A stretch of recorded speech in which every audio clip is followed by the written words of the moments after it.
O cantor, compositor e escritor canadense Leonard Cohen morreu na noite desta quinta-feira, aos 82 anos. A informação foi publicada na página dele no Facebook, sem os detalhes sobre a causa. A mensagem diz: "Nós perdemos um dos visionários mais prolíficos e reverenciados da música.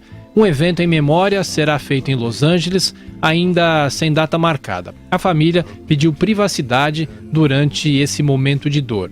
Mais conhecido como autor de Hallelujah, uma das músicas mais regravadas da história, Leonard Cohen foi influenciado por uma imensa geração de cantores e compositores. Em outubro desse ano, o canadense tinha lançado You Want It Darker, o 14º e último disco da vida dele.